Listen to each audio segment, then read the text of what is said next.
Buenos días, mi nombre es Angie Rocío Gil y voy a presentar la actividad 3 de Economía Solidaria. Como tema tenemos las características de las organizaciones solidarias.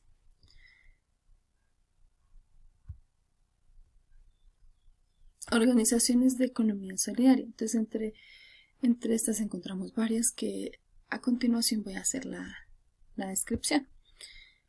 Cooperativas. Entonces encontramos la clasificación de cooperativas. Están las cooperativas especializadas, las multiactivas y las integrales. Las especializadas son cooperativas de ahorro y crédito, actividad financiera y aseguradora, y son cooperativas de trabajo asociado. Y las multiactivas tienen que ser organizadas en secciones independientes de acuerdo con las características de cada tipo de cooperativa. Y las integrales, de su objeto social es que se realizan entre dos o más actividades relacionadas y complementarias entre sí de producción, distribución y consumo. Están los organismos de segundo y tercer grado. Entonces, para constituirse de segundo grado, digamos de carácter nacional, necesitan un número mínimo de 10 entidades. Y de carácter regional se requiere un número mínimo de 5 entidades. Entonces, estamos las instituciones auxiliares de la economía solidaria. Entonces, sus características tienen que ser personas que sean jurídicas sin ánimo de lucro. Pueden ser de diversas formas jurídicas, cooperativas, fundaciones o corporaciones civiles sin ánimo de lucro. Su creación es por iniciativa de organismos cooperativos, otras entidades o por personas naturales.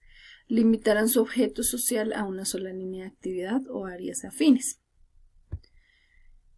Están las empresas comunitarias. Entonces, ellas actuarán en orden a educar social y económicamente a sus asociados, organizar la prestación de servicios y suministro de bienes dentro del espíritu solidario, y desarrollar procesos de formación, capacitación y adiestramiento de sus miembros.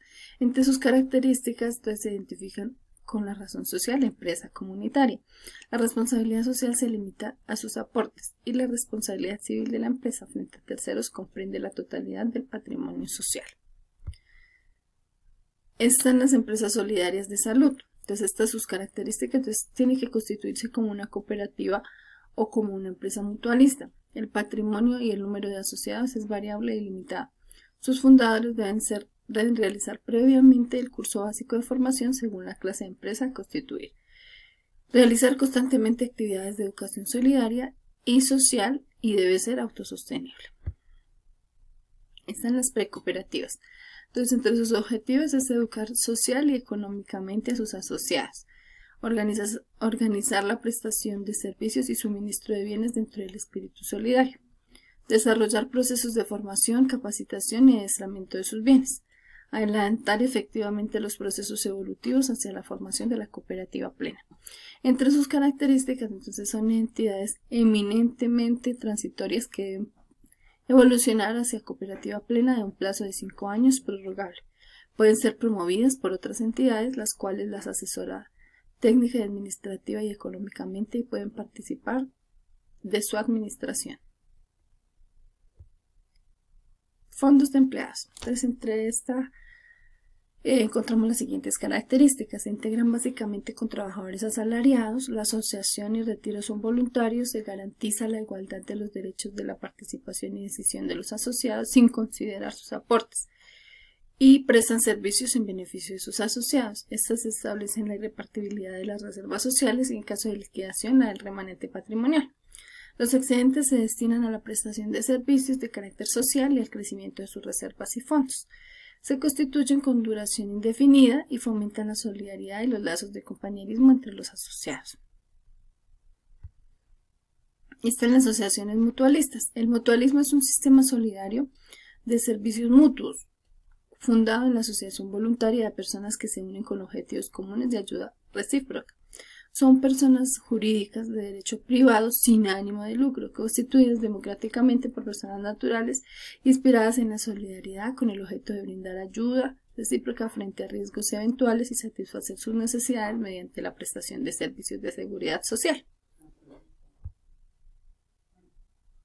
Empresas asociativas de trabajo. Entonces, son organizaciones cuya naturaleza tiene ánimo de lucro. El número de asociaciones de asociados es limitado, con mínimo de 3 y máximo de 10. Tienen un régimen tributario específico. No se requiere capital inicial para su conformación. Tienen establecidas prohibiciones que están señaladas en el decreto 1100 de 1992, tales como realizar actividades diferentes a las de su objeto social, ejercer funciones de intermediación o del empleador, dejar de establecer las reservas previstas por la Junta Directiva y el artículo 8 del decreto 1100 de 1992, y su control y vigilancia está a cargo del Ministerio de Protección Social. Están las empresas de servicios en las formas de administraciones públicas cooperativas. Estas tienen por objeto prestar servicios a sus asociados y a los ciudadanos en general.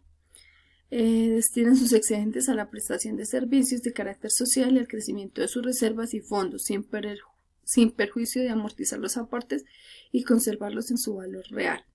Adoptan el principio del libre ingreso y retiro de sus asociados, cuyo número será variable e ilimitado, pero en ningún caso inferior a 5, y se constituyen con duración indefinida. Están las FAMIempresas, que pues como su nombre lo dice, están conformadas, como decir, por empresas. Entonces se fundamentan en el factor trabajo y no en el factor capital. Su prolongación y desarrollo de la tradición económica doméstica, que como tal produce, distribuye y consume. Constituye una auténtica alternativa de trabajo independiente porque las FAMIempresas generan sus propias fuentes de trabajo y de ingresos y operan independientemente. Son convencionales porque su propia racionalidad económica está derivada del hecho de que buscan un beneficio tanto familiar como individual. Para sus miembros constituyen un proyecto de vida propio y liberador como resultado del hecho de trabajar para sí mismos sin patrón. Desarrollan un intenso factor comunidad sobre la base de que la familia en sí misma es una pequeña comunidad y la célula básica de toda comunidad. Se encuentran también las empresas solidarias y nominadas, que son aquellas de economía solidaria diferentes a las estipuladas por el artículo 6, parágrafo 2 de la Ley 454 de 1998, que cumplen con las características señaladas en dicho artículo, es decir, que no tienen denominación específica ni una normatividad especial. Y las microempresas solidarias, que son como las mismas características fundamentales de las FAMIempresas, sino que su diferencia es que las FAMIempresas son digamos, sus decisiones son tomadas por el núcleo familiar, y las microempresas sí son, digamos, por personas con vínculos comunes.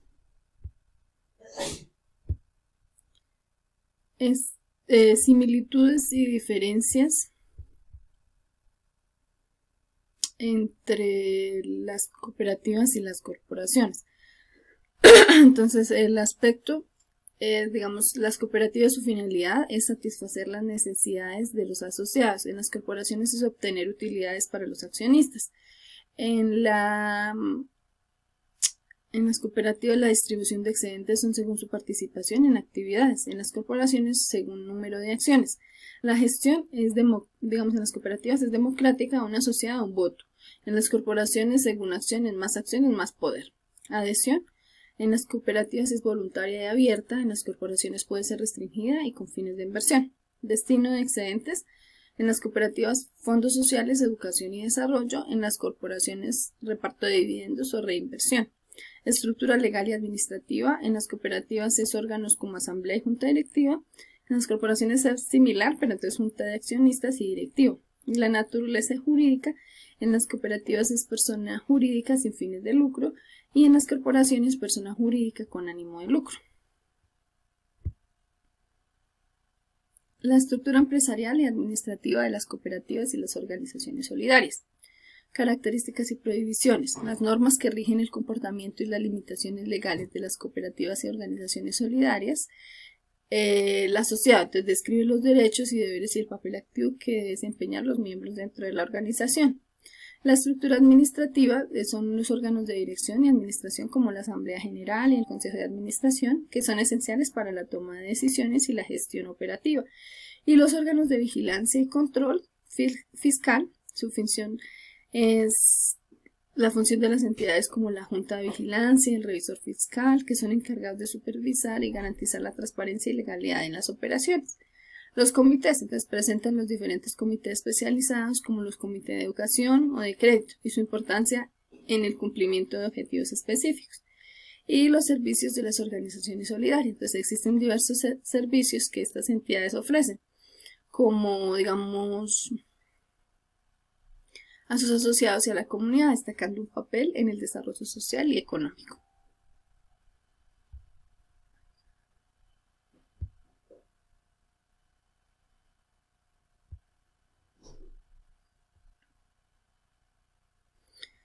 Tenemos los organismos de fomento y